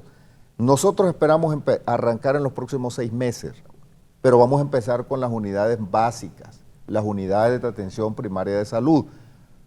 Nosotros estamos ahorita en una pelea entre comillas, con los ingenieros, con los técnicos, porque ellos dicen que un hospital se lleva no menos de 18 meses. El país requiere ahorita una inversión y requiere una velocidad mayor debido a esta situación que estamos viviendo. Vamos a ver hasta dónde de manera prudente, porque uno no puede estresar, a veces por andar en eso salen malas cosas, pero estamos de manera prudente viendo cómo podemos acortar tiempos porque estos temas son urgentes. Pero hay otro elemento adicional también que no hemos dicho, y es que no es la última situación médica que vamos a vivir. Honduras es altamente vulnerable a los efectos del cambio climático. De tal manera que esto nosotros lo tenemos que tener siempre. Mire el dengue. Ahorita nadie está hablando del dengue, pero el dengue está aquí. No, el dengue y mata. Aparece y reaparece. Y ha matado a varios hondureños. Y ha matado más personas, de tal manera que nosotros tenemos que tener esta red integral de servicios de salud. Es una necesidad que debió haberse cumplido hace 30 años. Tenemos una mora en salud de hace décadas, que no se tomaba una decisión de esta naturaleza. Obviamente hay personas que no les gusta, hay personas que siempre le ven algún pero a la situación, pero uno aquí está, Raúl, para tomar decisiones. Y esta es la decisión que hemos tomado, pero que queremos hacerlo en el marco de la transparencia, y no solo transparencia para que vayan a ver la obra, desde la estructuración financiera, desde la toma de decisiones en la parte arquitectónica y de ingeniería, ahí va a haber acompañamiento. Ministro, sobre esto de la transferencia, el propio colegio médico cuestiona que se van a hacer compras directas sin licitación. Y usted sabe, aquí en Honduras ya varios sectores están cuestionando eso de las compras directas. No, mire, primero hablemos las cosas como son. Las compras directas están autorizadas en la ley. Vayan a leer la ley de contratación del Estado. Y dice que en casos de emergencia se puede hacer contratación directa. Eso es legal. Lo que pasa es que aquí se estigmatiza y contratación directa, corrupción. No, la contratación directa es una herramienta necesaria de la administración pública, y no solo de este gobierno, de cualquier gobierno en el pasado o en el futuro, para que pueda resolver una situación complicada que se presente en el momento. Ahora, no significa que yo digo, le voy a comprar a fulano de tal. Tiene que haber un proceso mínimo. Ya nosotros sabemos, en base a los estudios que nos ha dado la misma UNOPS, que ha venido trabajando con nosotros, que es la Oficina de Naciones Unidas en temas de infraestructura, ya nos ha dicho cuánto puede costar a una unidad integral de atención primaria. Entonces, ¿qué es lo que hacen los encargados de estos procesos? Que ¿qué es lo que se va a contratar? Una empresa que lo construya. Eso es lo que se va a contratar, una empresa que lo construya. Entonces, esa empresa no puede pasarse de ciertos márgenes que son temas ya definidos internacionalmente, ni para arriba ni para abajo, porque entonces cuando se baja demasiado, lo que pasa es que al final nos van a entregar una obra de mala calidad, ¿verdad? Entonces los parámetros prácticamente ya están definidos, que son en base a buenas prácticas. Ahora, en lo que hay que tener cuidado es que se haga bien el proceso. Por eso es que hemos invitado a esta iniciativa de infraestructura internacional que es COST, que ha sido una buena práctica y que en Honduras nos ha ido bien, ha tenido mucho éxito, al Foro Nacional de Convergencia y al COEP. El Foro Nacional de Convergencia ahí prácticamente aglutina a todas las organizaciones y a toda la organización pública, privada, sector social de la economía, academia, la parte médica, todos están ahí. Y el COEP, que es la empresa privada, que también le va a dar seguimiento a este tema. De tal manera, Raúl, que aquí va a haber un seguimiento a la aplicación. Desde ya nos estamos reuniendo, nos reunimos el sábado, hoy en la tarde nos volvemos a reunir porque este tema tenemos que irlo estructurando juntos. Vuelvo a repetir, pueblo hondureño, esta es la operación de construcción de instalaciones médicas más transparente de la historia de Honduras. Ese es nuestro compromiso. Ese es el compromiso del presidente Hernández y esa es la aspiración que nosotros tenemos, que sea lo más transparente, pero es urgente hacerlo. Necesitamos hacerlo. Primero, por el tema de salud y porque vamos a llegar a darle cobertura a más de 1.150.000 hondureños que hoy no tienen acceso a servicios de salud. Es decir, vamos a llevar esta infraestructura, pero no solo vamos a ir a construirle el hospital. Mire, hay muchos alcaldes que construyen una clínica, construyen un edificio y después vienen a la secretaría y dicen, mire, yo hice un edificio, hay que equiparlo. Luego hay que llevar los médicos que lo van a operar. Eso es lo más caro. Lo más caro no es hacer el edificio, Raúl. La gente cree que lo más caro es hacer un hospital. No, eso no es lo más caro. ¿Acuerda del Hospital María? Lo más caro es operar un hospital. El personal que va a trabajar ahí, ¿por qué se va a trabajar por 30 años? ¿Quién le paga durante 30 años? Una cosa que me gustaría resaltar aquí, más allá de lo que es el tema de la infraestructura, que es sumamente importante, es el que nos estamos haciendo acompañar de terceros confiables. No estamos haciendo esto solamente nosotros, sino que también la cooperación internacional nos está acompañando en este reto. Y puntualizar que esta iniciativa va a llegar a 1.2 millones de hogares, no de personas, 1.2 millones de hogares. Valga la aclaración. Eso lo puede multiplicar usted por 5 promedio y sabrá más o menos a cuántas personas puede llegar. Yo creo que esto es fundamental. Y lo otro que es fundamental es que nos va a permitir, ya analizando desde el punto de vista de los indicadores de medición de la pobreza del país, nos va a permitir mover 8 puntos porcentuales el índice de pobreza multidimensional. Eso es importantísimo porque eso quiere decir que estamos sacando a personas de la pobreza en algunos casos, pero también reduciendo la intensidad de la pobreza. Es decir, que la gente tiene menos carencias y en este punto yo creo que es importante resaltarlo porque el tema de salud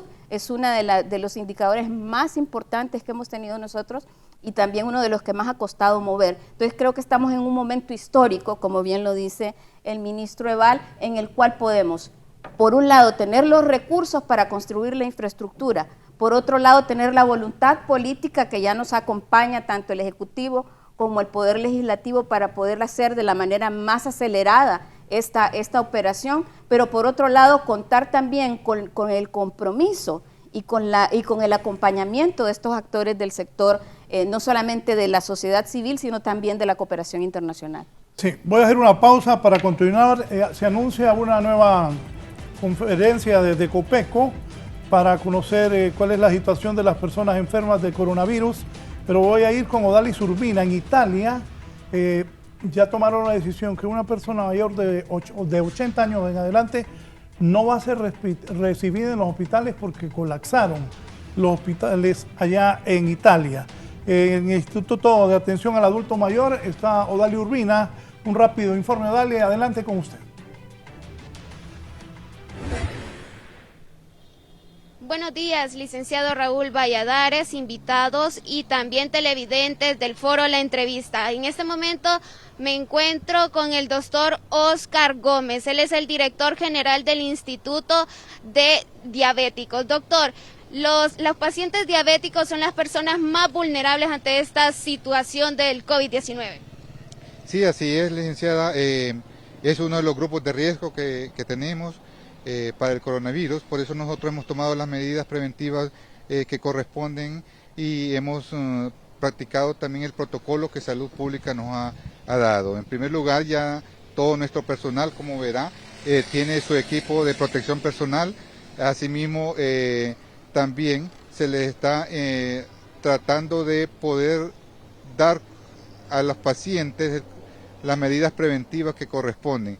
En este día nosotros hemos hecho una clínica filtro, la cual consiste en que el paciente que viene aquí se le pregunta si tiene fiebre, tos, gripe, luego se lleva a la área del lado derecho del edificio que no tiene ninguna comunicación con el resto del edificio y ahí se es evaluado por un especialista y se le aplica el protocolo que corresponden.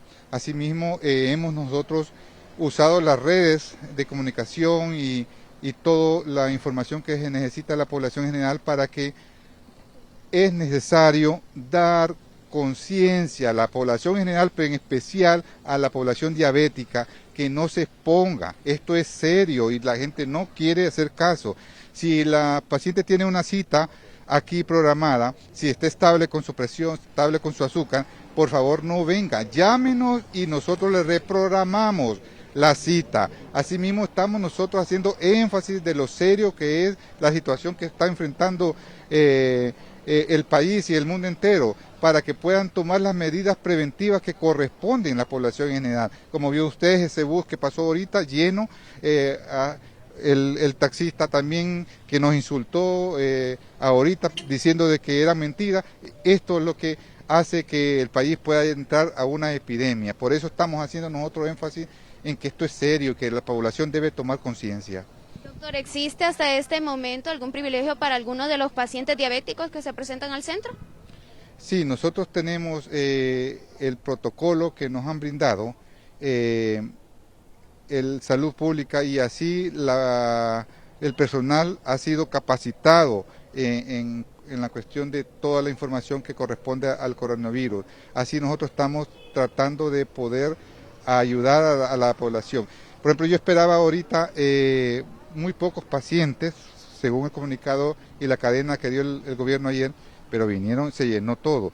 Como médico, como director administrativo de este centro, yo no puedo decirle que no, tengo que atenderlo, pero para ello nosotros hemos hecho un plan en el cual consiste en estarlos pasando de 20 a 30 en las áreas que corresponden, si vienen a 3 medicamentos, si vienen con el especialista, si vienen a otra clínica. Nosotros lo estamos pasando poco a poco, estamos tomando la temperatura, estamos dándole la mascarilla a los que son sintomáticos, a los que tienen síntomas respiratorios y también estamos aplicando el gel para poder evitar la contaminación. Muchas gracias al doctor Oscar Gómez, él es el director general del Instituto Nacional del Diabético. Con esta importante información realizamos un corte comercial. Enseguida continuamos.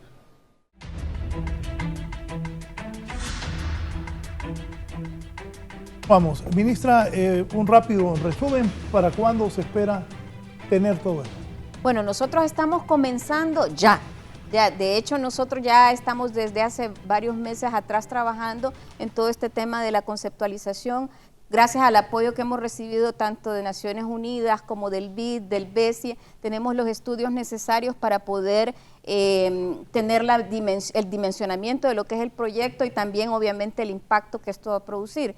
Eso significa que gracias a la aprobación recientemente del decreto de aceleración económica y protección social, podremos realmente comenzar ya con el proceso de contratación de las obras. Afortunadamente también el decreto nos permite identificar los socios apropiados para poder hacer esta contratación de manera acelerada. Nosotros tenemos más o menos el dimensionamiento de toda la construcción que ha mencionado el ministro en una primera etapa en 18 meses, pero como les mencionaba al principio, primeras entradas, primeras salidas, es decir, no vamos a esperar a tener todos los centros construidos, sino que centro que se construye, centro que se habilita para poderlo tener disponible para la población. Ministro. Sí, mire, es importante destacar que en esa ley especial de aceleración económica y protección social lleva el componente de salud, que ese es un proyecto que tenemos que hacerlo como país, sí o sí. Fíjese que yo en esto creo que aquí debemos ponernos de acuerdo todos. Es decir, ante situaciones como estas, como esta epidemia, como esta situación que está afectando al mundo y a Honduras en particular, aquí debemos hacer a un lado las diferencias que nos distancian en la normalidad y en el debate diario y ponernos de acuerdo. Es momento de que Honduras tenga un sistema público de salud como se lo merece la población hondureña. ¿Cuál ha sido la crítica que ha tenido este gobierno? Que no le dedicamos a salud el suficiente presupuesto, que se va para seguridad, que se va para carreteras, que se va para otros temas, pero que a salud no se le destina tanto recurso. Bueno, hoy el presupuesto de este año de salud son prácticamente 16 mil millones de lempiras. Ese es el presupuesto. La mayoría se va en pago de sueldos y salarios. Hoy se está destinando más de 10.500 millones para construcción de la red hospitalaria, que tiene diferentes módulos: las unidades de atención primaria, las policlínicas, los hospitales. Ya hay un estudio dónde debe ir, cómo debe hacerse, qué contiene, cuántos médicos, cuántas enfermeras, cuánto personal administrativo, cuánto personal auxiliar, cuántas camillas, ya todo eso ya está. Y eso estaba antes de que viniera el COVID. Lo que hemos dicho es cómo lo vamos a acelerar, pero va de la mano con un estudio y una estrategia de reducción de la pobreza, facilitando las condiciones para que ese 1.2 millones de familias que viven en esas condiciones tengan acceso a salud. Pero estamos diciendo cómo vamos a migrar el programa Vida Mejor, que ha destinado recursos en transferencias condicionadas para las familias, para las madres solteras, y vamos a empezar a trasladar ese recurso a salud. Eso es sostenible. Para los que critican que se le da a la madre de familia X cantidad de dinero, bueno, hoy esto va a empezar a emigrar a salud para que esto se sostenga en el tiempo. No estamos hablando ni siquiera de aumentos de presupuesto, no se ha tocado el techo presupuestario, no se está hablando de nuevas cargas, no se le está diciendo al sector privado que va a tener que aportar en este momento para esto una contribución especial, sino que lo existente, lo que se está haciendo es ordenándolo para atender esta situación. Es el momento de hacerlo, es el momento de comenzar a construir esta nueva red hospitalaria pública de servicios de salud. Ahora, también, Raúl, en esa ley de aceleración económica se le tiende una mano al MIPYME. No hemos hablado de eso, porque nos hemos centrado en el tema de salud, pero la ley de aceleración, aquí hay muchas empresas que con 7 días de no trabajar entran en serios problemas. Mire, aquí le voy a leer, ya después voy a entrar a eso, pero me llamó la atención esto. Dice Luis Polanco: las pymes en Honduras generamos aproximadamente el 75% de los empleos y aportamos cerca del 50% del Producto Interno Bruto. El gobierno va a ser un punto focal si se quiere implementar una cuarentena en el país para evitar la propagación del COVID-19 y generar una campaña real del quédate en casa. Se tendría que hacer una reunión de emergencia con la banca privada y congelar temporalmente las hipotecas, préstamos y créditos, ya sea por 1 o 2 meses necesarios. Ojo, no pedimos que nos condonen, solo congelar, ya que para las pymes la único traba para no parar labores es que 1 o 2 meses nuestra maquinaria, equipo, insumo, materia prima entraría en mora y el banco nos la quitaría. Sabemos perfectamente el riesgo que tomamos y para ello debemos tomar medidas bioseguridad en nuestras instalaciones, pero puede llegar a un punto donde esto no sea suficiente. Así que un llamado al gobierno, banca privada, para que analicen este punto. ¿Cómo se llama? Se llama Dubis. Dubis Polanco. Dubis. Ya en este momento está reunido el gabinete económico, el presidente les pidió trabajar en analizar el tema que usted ha planteado y otras medidas. Los países están tomando medidas extraordinarias en materia económica. Nosotros sabemos la importancia de la MIPYME, sabemos que es este sector del sector productivo del país que más empleo genera y que tiene obligaciones financieras que cumplir, y el cierre por causa de los efectos del coronavirus de sus actividades laborales durante estos días, y aunque no hubiéramos cerrado, la actividad económica por sí misma se ha detenido, por sí misma, solo con los efectos del coronavirus, aunque no hubiéramos paralizado nosotros y emitido el decreto de que la gente esté en su casa, siempre hubieran tenido un efecto. De tal manera que en este momento está reunido diferentes grupos, diferentes comisiones que el presidente hizo y le pidió al gabinete económico que afine medidas extraordinarias fuera de la caja.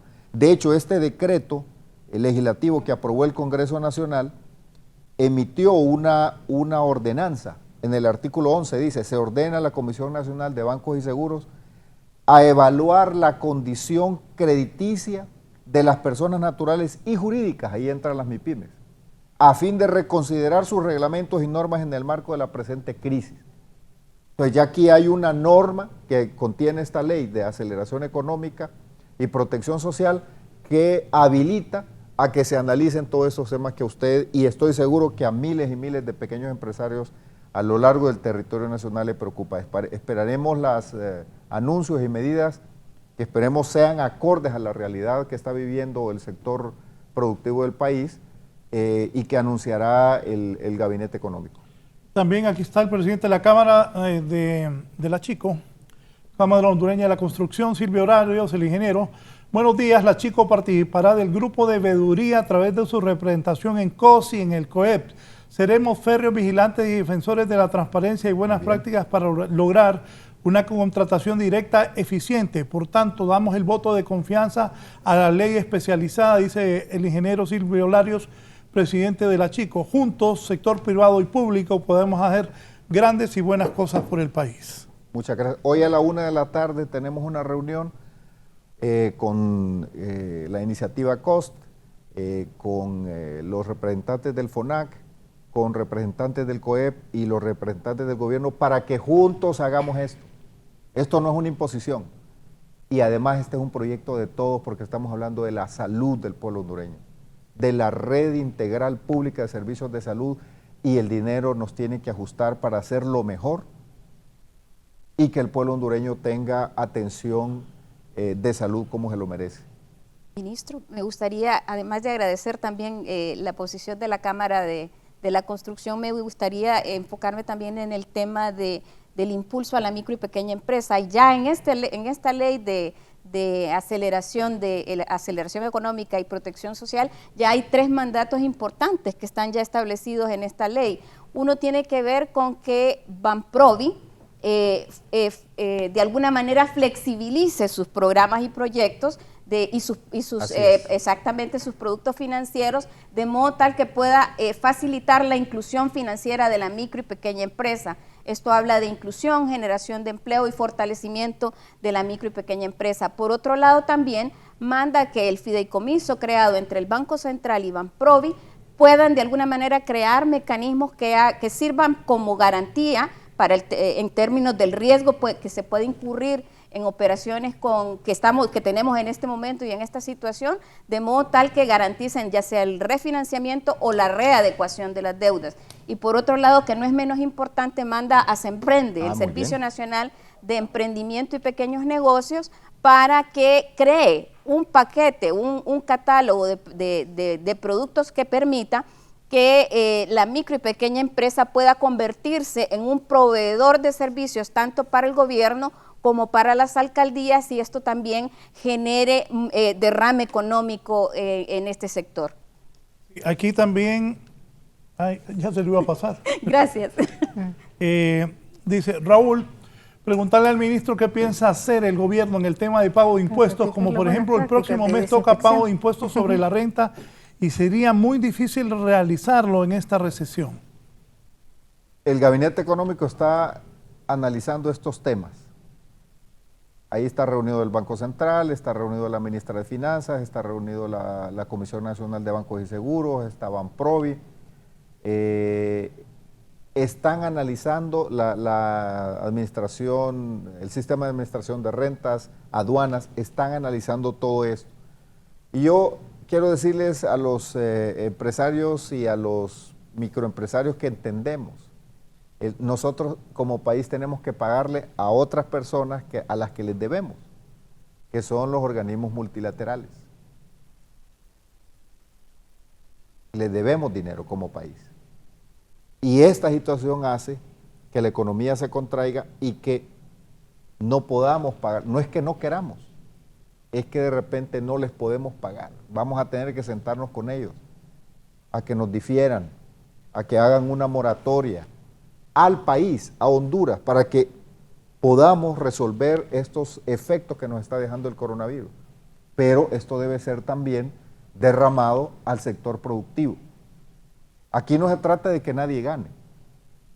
Si alguien anda pensando que puede sacar ganancia de esta crisis, no se trata de eso. Se trata de que todos nos pongamos en la misma sintonía y que mitiguemos los efectos económicos que nos está dejando esta situación en el país. El comercio mundial se ve afectado severamente y eso indudablemente afecta a un país que tiene casi cerca del 60% de su producción se exporta. Eso es bueno, pero en este momento nos afecta mucho porque quiere decir que el 60% de lo que nosotros producimos o no se está yendo o está cayéndose los precios. El café, por ejemplo, estamos sufriendo severas situaciones ahí, pero afortunadamente ya echamos a andar algunas medidas, vamos a llevarles un apoyo de fertilización, el bono de fertilización a los productores de café, que es un apoyo, estamos trabajando con los demás sectores. Es decir, créanme amigos, empresarios, microempresarios, que estamos analizando todas las propuestas de alivio y solución a esta situación y esperamos actuar en consonancia a la realidad.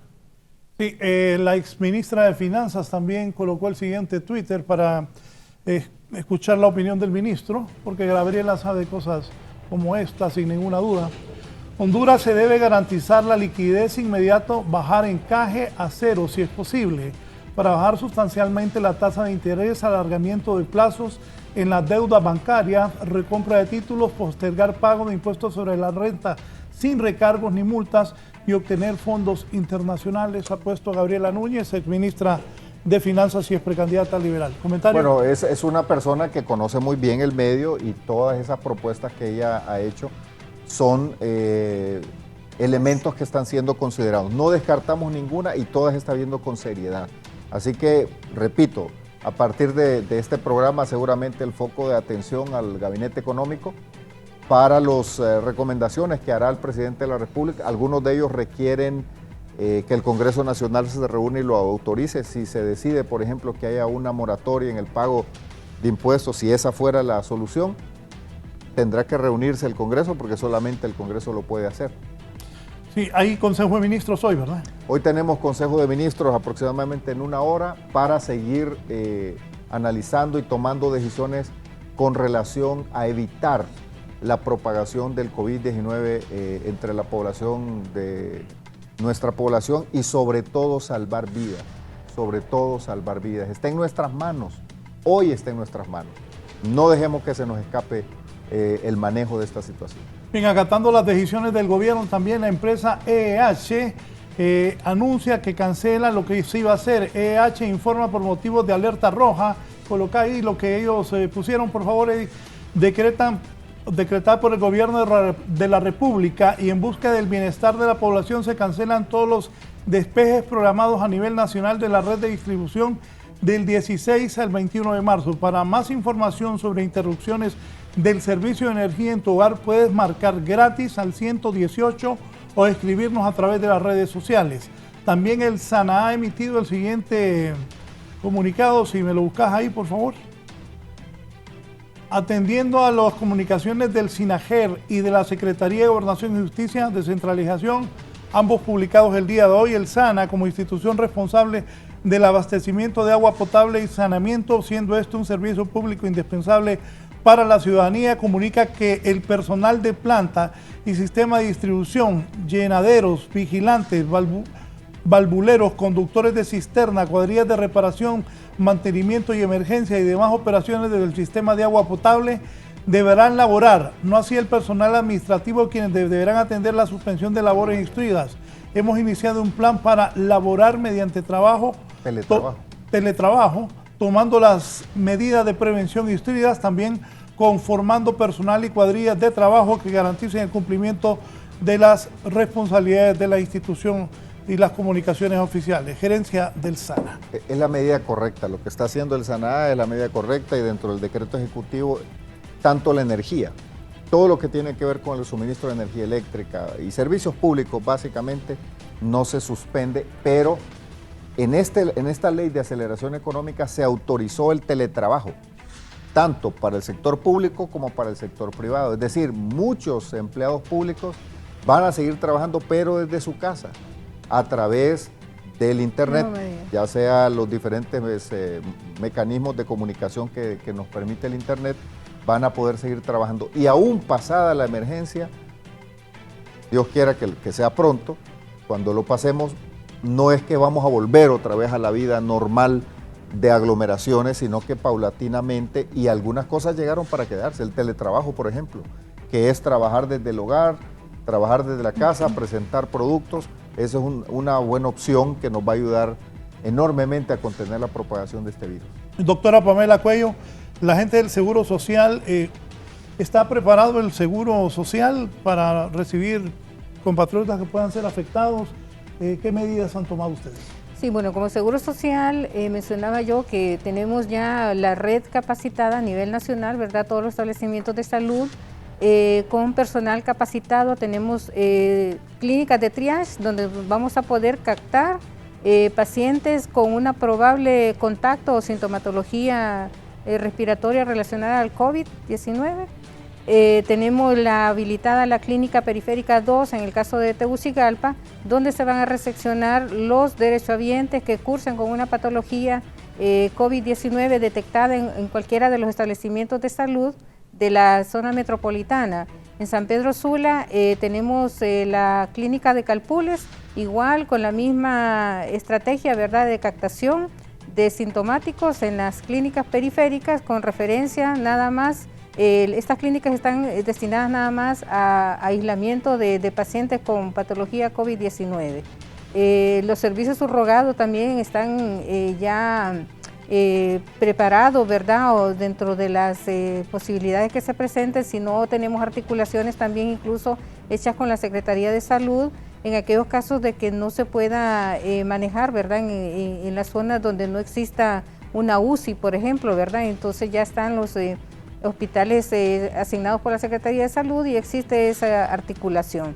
Nuevamente, pues el llamado enérgico a la población, el aislamiento es básico para evitar la pandemia. Ahorita estamos en una recesión de 14 días, pero puede ser que nos podemos llegar hasta los 21 o incluso hasta los 30 días, dependiendo del comportamiento de la enfermedad. Tenemos ahorita 6 casos, de los cuales estos 6 probablemente ya se ha extendido a 30 casos. Recordemos que cada uno transmite a 5, ¿verdad? Tegucigalpa ya son 4, aquí probablemente ya tendríamos 20 casos, ¿verdad?, por nexo epidemiológico. Entonces hay que tomarnos en serio, ¿verdad?, las medidas restrictivas que se ha tomado por parte de la Secretaría de Salud y del gobierno en sí, ¿verdad?, del aislamiento, ¿verdad?, de no andar en lugares muy concurridos, ¿verdad?, cuidar las personas mayores, ¿verdad?, que son las que más se afectan, e incluso los pacientes crónicos, ¿verdad? No es necesario tener 60 o 70 años, sino que hemos visto población de 30, 40, 50 años con enfermedades crónicas, ¿verdad? Entonces, bueno, de hecho, de los 6 acá, hay gente 40. De 68 años. De 30. Sí, es lo que le digo, ¿verdad? O sea, aquí la más afectada va a ser los crónicos. Me quedo viendo asustado uno de los compañeros porque no han reparado en eso. Aquí en Honduras hay una niña de escasos días de vida. 8 meses. Sí, 8 meses. 8 meses que fue captada. Hay otra persona de 30, uno de 40, porque también no hay que confiarse. Así es. Así es. Y no son, repito, no son vacaciones las que nos están dando. Les voy a dar mi caso. Yo tengo problemas de que la gripe me da, cuando me da gripe me acuesta varios días. Yo voy a venir en la mañana, pero en la noche ya no voy a venir. Y no es que son vacaciones. Por ejemplo, yo ya con Alexander hicimos el documento que vamos a entregar a los compañeros qué es lo que se debe hacer. Pero es que no son vacaciones. Hay que estar en la casa cuidándose. ¿Así es, doctora? Correcto, aquí así es. El aislamiento en casa también es bien importante, ¿verdad? Si tenemos un cuadro respiratorio, no es necesariamente COVID, puede ser influenza. Mire, yo ayer me estaba preguntando eso, disculpe. Sí. Voy a hablar por mi caso, hay veces que me enfermo de la garganta. Eso no quiere decir que es COVID, entonces uno toma los medicamentos para la garganta. No es que hay que agarrar para el hospital. No. Es que también hay que explicar bien eso, porque la gente se confunde. Algunos me dicen, vaya, alguien tiene una gripe normal y sale corriendo para... ¿Cómo se va a manejar eso? Existen ahorita lo que nosotros llamamos criterios epidemiológicos, que ya están bien establecidos por la OMS, ¿verdad?, donde dice que va a ser altamente sospechoso aquel que venga de un lugar donde se ha confirmado los casos, donde yo haya tenido contacto con una persona que esté confirmada o que yo esté a cargo de una persona que ya tenga, ¿verdad? Entonces, eso es el nexo, eso es lo que nosotros manejamos como un posible COVID. No todo cuadro respiratorio va a ser un COVID-19. Por eso están capacitados los médicos, ¿verdad?, de las clínicas de triage para identificar este tipo de factores. Si yo cumplo este criterio epidemiológico, me voy a lo que dice la OMS, ¿verdad?, que las directrices que hemos recibido de vigilancia bajo su casa, ¿verdad?, en domicilio, con las medidas restrictivas de andar con su mascarilla, en su habitación, sus seres domésticos aparte, ¿verdad?, y que no esté muy cerca de los ancianos, ¿verdad?, porque esta es la población más afectada. Tenemos el problema aquí del aislamiento, porque no todos contamos con una habitación, ¿verdad? Nos vamos a la parte ya urbano-rural, donde no cuentan con una habitación propia, ¿verdad? Sino que viven 10, 15 personas en una misma casa, ¿verdad? Entonces, ahí se nos va a complicar un tanto la situación por las medidas de aislamiento. Entonces, aquí lo que sugerimos es la mascarilla, necesariamente, ¿verdad?, todo, el lavado de manos, ¿verdad?, que es indispensable, ¿verdad?, y si no, pues el alcohol gel, pero no sustituye definitivamente al lavado de manos. Entonces sí, están bien identificados, o sea, el caso del Seguro Social, porque son 14 días, entonces son 14 días de incapacidad, las que se ha otorgado ya en este caso, pero ya estamos bien identificados a quién se le va a dar y a quién no. Cuadros respiratorios, ahorita venimos ya entrando a la etapa de la influenza estacional, vamos a tener muchos cuadros respiratorios, ¿verdad? Y por eso es que es necesario que la población, al nomás tener algún cuadro respiratorio, inmediatamente o colocarse un pañuelo, si no hay mascarilla, ¿verdad? Hay que buscar soluciones definitivamente para no transmitir, porque el que nos va a enfermar es el paciente respiratorio, no el sano. Gracias, la doctora Pamela Cuello. Ministra, sus conclusiones. Bueno, igual que como han dicho todos los que han participado en este foro y en esta entrevista, uno, la responsabilidad es nuestra, no solamente debemos dejársela al tercero, sino que también debemos poner de nuestra parte. Nosotros hemos ya explicado realmente cuál es nuestra propuesta, una propuesta bien fundamentada, bien sustentada, estudiada desde hace muchos meses atrás, no de ahora, no es una improvisación, Vamos a construir una red integral pública de servicios de salud que va a beneficiar a 1.2 millones de hogares en Honduras, que hasta ahora estaban excluidos del sistema de seguridad, ya sea porque no lo podían pagar o porque lo venían pagando, pero no había la oferta. Este es el momento, este es ya de alguna manera donde las condiciones se están dando para que realmente podamos nosotros construir esta red. Agradecer el apoyo que hemos tenido hasta ahora de la cooperación internacional y de otros organismos de apoyo.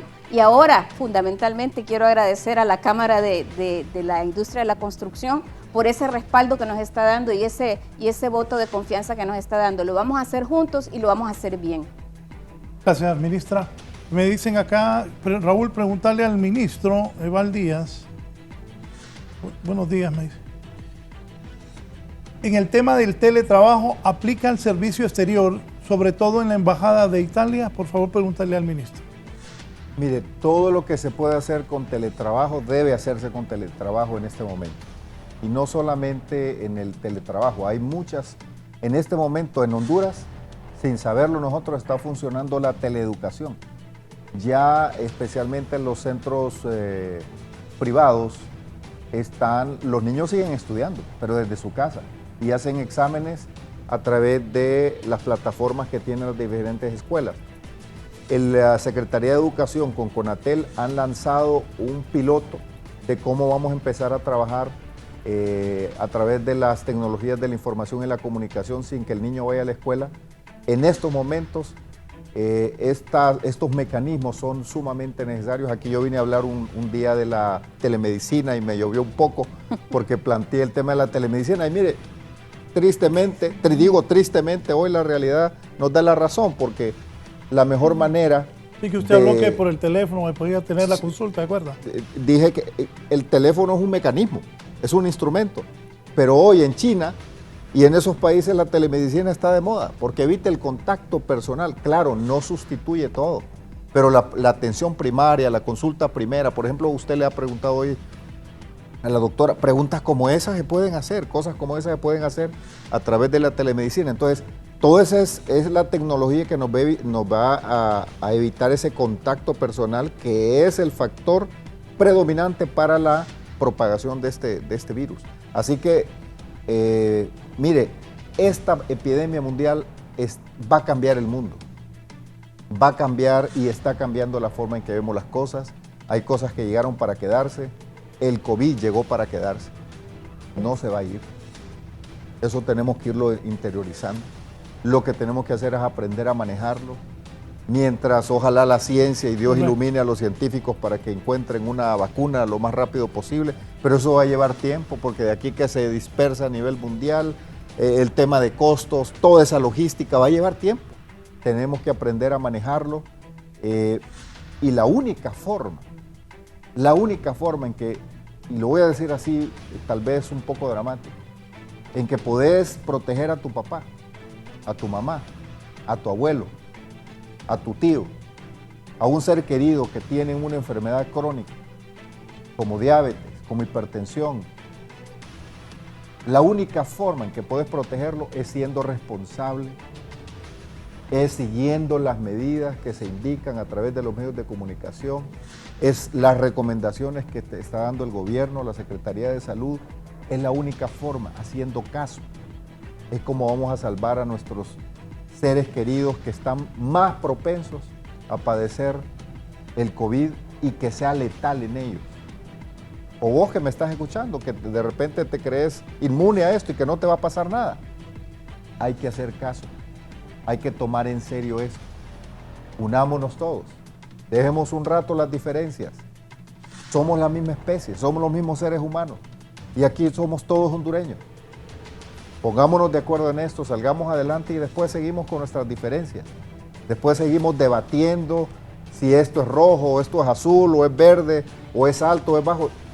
Que siga el debate, pero en esto tomémoslo muy en serio. Finalmente, los pros y los contras que deja esto al gobierno, al pueblo. Yo creo que, en primer lugar, los pros es que nos está haciendo poner los pies sobre la tierra a los hondureños.